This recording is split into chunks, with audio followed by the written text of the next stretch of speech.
Você que é pai e mãe e tem filhos, já ouviu falar em geração neném? Essa geração é formada por jovens que nem trabalham e nem estudam. Esses jovens são aqueles que desistem de procurar trabalho e de estudar. Mas para falar sobre esse assunto, parece que é um termo até um pouco novo para a gente, nós estamos recebendo a psicóloga Suzy Camacho, que vai explicar sobre essa nova geração. Suzy, bem-vinda, obrigado pela tua presença aqui com a gente. Muito obrigada, eu é que agradeço. Mesmo. Muito sucesso para vocês, querida. que vocês realmente possam fazer esse trabalho e ajudar muitas pessoas com as informações, com toda essa parte que obrigada. vocês transmitem, viu? Suzy, o termo neném, para mim é novo, pelo menos até um tempo atrás eu nunca tinha ouvido falar sobre isso. O que é geração neném? É justamente aquelas pessoas que não são nem autossuficientes na sua vida estudantil, acadêmica e não são também autossuficientes na sobrevivência. Elas dependem de alguém. Então, isso, na verdade, o termo é novo, mas sempre existiu.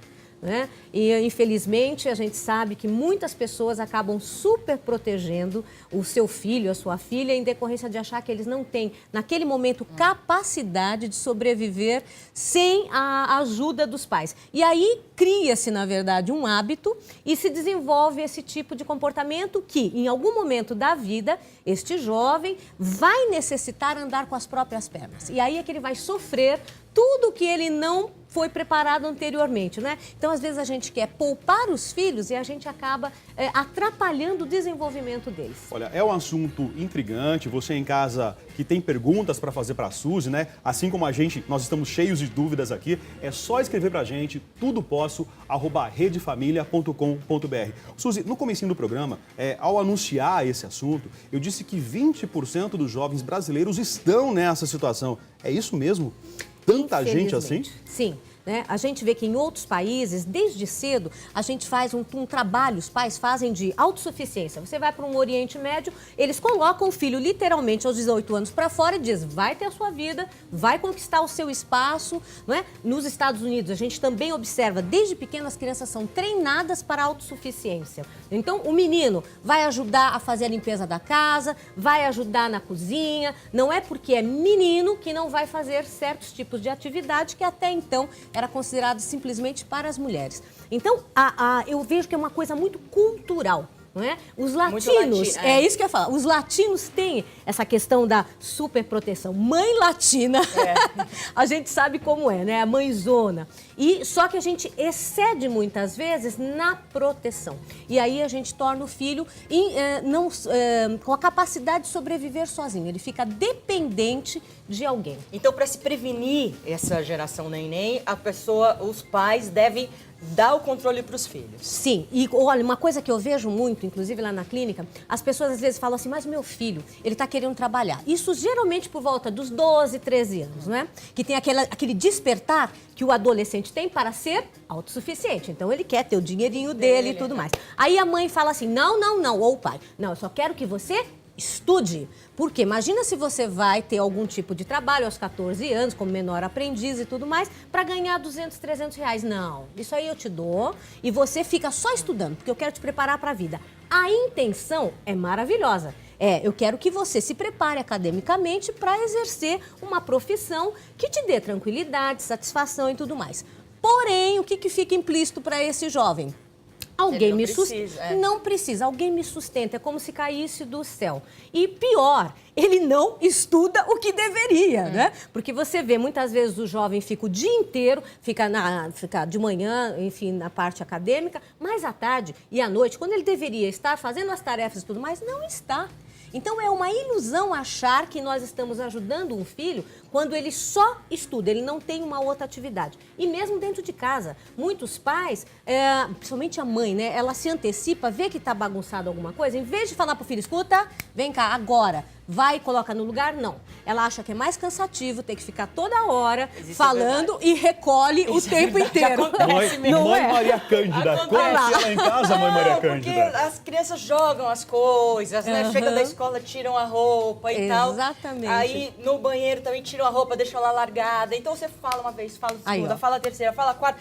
Na quinta Cansa, você né? pega e fala assim, deixa pra lá. A Maria Cândida é mãe de uma adolescente, não é isso, Não, Maria não, Cândida? menininha de 8 anos. 8 anos. Linda, 8 por anos. sinal. Menina de 8 anos. Então tá longe ainda de preocupação. Não, longe, mas eu acho que tem que se preocupar em fazer alguma coisa. Outro dia, ela e uma amiguinha fizeram cookies e ficaram vendendo lá no prédio. Olha aí. Então, venderam por R$1. Ótimo. R$1 cada cookie, né? Venderam bastante até. Então, já é o despertar de querer fazer alguma coisa. Exato. Eu vejo as crianças mesmo querendo fazer bijuteria para vender para os amiguinhos, na né? escola. Na escola. Os meninos fazem também carrinhos, enfim, ótimo. A gente não deve desestimular. Não é o valor financeiro que vai agregar, na verdade, para aquele jovem os princípios, não é? A moral, enfim, os valores. O que vai realmente agregar é o esforço, ele traz uma recompensa. Primeiro, de autossatisfação. Eu me sinto capaz, eu sei que eu posso sobreviver, porque o maior medo de todos nós, quando a gente está na fase da infância, adolescência, é se acontecer alguma coisa com meu pai e com a minha mãe, o que vai ser de mim? Como é que eu vou sobreviver? Então, um preparo você é capaz sim, através do teu trabalho, seja o que for, de ter o ganho necessário para a sua sobrevivência. Agora, quando a pessoa já tá nesse problema, que ela já tá acostumada a não fazer nada, que ela não quer, não sente a mínima vontade, o que a gente tem que fazer para solucionar isso? Começar a cortar aqueles ganhos que a gente dava para este jovem. Então, por exemplo, ele quer sair, ele quer ir para baladinha, você não vai dar o dinheiro. Você vai até falar assim, escuta, me ajuda com isso daqui, sabe? Vai fazer, dá pequenos trabalhos para este jovem, para que aí ele ganhe em cima disso pelo suor dele. Então, comece a cortar essas coisas que você oferecia de maneira gratuita. Mostre que ele vai ter de acordo com o sacrifício dele. E dá pequenos trabalhos mesmo, certo, sabe? Não aqueles trabalhos que são obrigação, porque eu encaro duas coisas. Tem os trabalhos que são obrigação de cada um de nós, não é? Arrumar a cama, sabe? Pegar a sua roupa e colocar no cesto da roupa suja, prato, sabe? Comida, levar pra cozinha. Isso é obrigação. Proteção demais, desprotege, é um termo antigo, mas cabe verdade. Muito bem nessa conversa. Deixa a pessoa despreparada para a vida. E aí, em algum momento, a gente não vai existir mais enquanto pai e mãe, porque todos nós sabemos que vamos partir, é a única certeza que a gente tem. Aí é que este filho vai sofrer tudo que a gente tentou poupar. Então, quanto antes você perceber que ele está inativo, e outra coisa também, fale que ele tem que fazer algum tipo de estudo. Pode ser de um mês fazer um cursinho, sabe? Dentro daquilo que ele gosta, seja eletrônica, seja gastronomia, qualquer coisa. Mas ele tem que ter uma atividade intelectual, não é? Isso vai auxiliá-lo a perceber que ele tem gosto pelo prazer. Não vai ser, às vezes, o prazer que a gente gostaria que ele tivesse por uma determinada profissão e tal, mas ele desenvolveu alguma coisa. Ele percebe que ele pode crescer, que ele pode aprender. Esse prazer intelectual seria pela dança, pela música, por uma leitura, seria isso? Exatamente. Qualquer coisa que exigisse que ele se preparasse lendo, assistindo alguma coisa, que ele agregasse conhecimento para ele, não é? E não ficar simplesmente olhando para alguma tela e não só com o sentido do prazer, mas não do aprender. A gente vai colocar o aprender e depois ter o prazer por aprender, por ter um papo interessante. Aí os pais podem falar, nossa, o que você viu em tal, naquele site que você estava pesquisando? Ah, eu vi isso aqui. Nossa, mas que interessante. Quer dizer, procure também despertar o interesse por aquilo que ele está aprendendo, porque sempre alguma coisa a gente aprende, né? Seja no filme, seja no site, aonde for. Então procure saber o que ele está aprendendo, o que ele está visualizando e mostre que isso faz com que ele se torne uma pessoa interessante. É melhor, né? Agora, eu acho também que a gente... Você já falou isso, mas eu acho importante frisar que a gente tem que fazer eles passarem por frustração. Tem. Não pode passar uma vida inteira só tudo bom, tenho tudo e tal. Porque conforme a pessoa vai passando por frustração desde pequena, quando chega na vida, não sofre tanto. Claro, sem porque a dúvida. vida é difícil, é muito dura. A vida não é um conto de fadas, não é, Maria Cândida? Não é. Não é. Não é, e é necessário. E os pais têm medo de dizer não, porque aí vai frustrar, vai magoar, vai ferir, eu não quero ferir meu filho. Ao contrário, a gente deve dizer, olha, agora não é possível, sabe? Agora temos que fazer tal coisa assim, sabe? Agora você vai ter que dormir, agora você vai ter que parar aí de assistir o que você está assistindo e vem aqui, guarde e pega pelo braço. Uma coisa que eu sempre oriento os pais, não adianta você ficar falando, olha, vai guardar tal coisa e você se retira. Não, olha, aquilo ali está fora do lugar, pega pelo bracinho e fala, agora. Dá um empurrãozinho, né? É uma boa dica. Exatamente. Isso eu não sabia. É uma boa dica, porque eu falo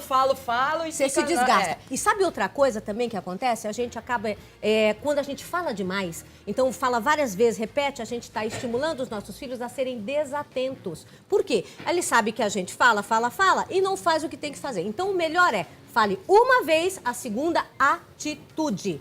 Mas, Suzy, o mercado, será que tem culpa nesse surgimento da geração neném? Que a gente sabe que o Brasil é um país de proporções continentais muito grande. As realidades no Nordeste, no Sul, no Sudeste do país são completamente diferentes. Sim. Por um outro lado, o trabalho infantil foi proibido, felizmente. A criança realmente tem que educar, tem que estudar. Mas essa proibição, essa relação do mercado, tem culpa nisso também? Também, eu vejo sim. Sabe, eu comecei a trabalhar super cedo, com 7, 8 anos de idade. Acho que você também, Maria Cândida. Com 15 eu comecei a trabalhar. E a gente começou, e isso não veio, ninguém está falando de trabalho escravo, nada disso, mas eu vejo como sendo altamente, assim, positivo, porque a pessoa percebe que ela tem um valor, não é? Então, eu acho que os pais devem sim incentivar os filhos. Você tem um trabalho que é teu, é pessoal, enfim, você pode você é um autônomo, coloque seu filho também para perceber como é que você trabalha. Mas ele não gosta disso. Ok, mas pelo menos ele entrou em contato, até para saber se gosta ou não. Porque se você perguntar para qualquer jovem, eu não gosto disso. Quer dizer, nem experimentou. Então, experimente, vamos fazer ali um mês, você seguindo a atividade para você, então, até ter elementos para dizer se você gosta ou não daquilo. Então, respondendo a tua pergunta, eu vejo sim como mercado favorecendo essa geração, nem uma coisa nem outra, não é? Por quê? Porque as pessoas acabam tendo sempre alguém que favorece aquela relação paternalista, que é um perigo, não é? Por quê? Porque faz com que a pessoa se acostume a ser subsidiada por alguém. Isso acontece mais na classe média, né? Com certeza. Porque, E eu vejo porque também... a pessoa que é mais pobre, no caso, menos renda, tem que começar a trabalhar, cuidar do irmão, fazer as coisas. Não tem e você saída. Pode observar que os grandes homens que a gente tem que realmente despontaram, sabe, sendo pessoas que fizeram a diferença, todos passaram por dificuldade. Todos não tiveram opção. Às vezes a opção nos atrapalha. Porque às vezes a gente vai pela opção da zona de conforto, que é a mais simples, não é? E quando a pessoa não tem opção, ela diz assim, não, essa é a minha única oportunidade. A pessoa agarra com unhas e dentes e aí ela se desenvolve. Então, eu acho muito importante quando a gente diz não para o filho, mesmo que você possa. Você diz assim, não, filho, faça esperar. Depois você oferece, não é? Porque ele vai aprender que na vida nada é na hora que a gente deseja, tudo exige tempo, exige trabalho e também ele vai perceber naquele momento que valeu a pena ter esperado porque ele vai ter mais prazer. Eu nunca tive tantos casos de pessoas que são infelizes tendo tudo. Por quê? Porque quando tem, curte ali 2, 3 minutos, depois acabou. Acabou. Não tem aquela graça da ansiedade, né? De esperar e conseguir. Suzy, muito obrigada. A gente adorou. Gostamos muito. Apesar de ser uma triste realidade, mas uma conversa esclarecedora, necessária. Eu vejo sim. Várias dicas, por exemplo, esse negócio de pegar pelo braço, de falar uma vez, né, de incentivar, tantas coisas que a gente...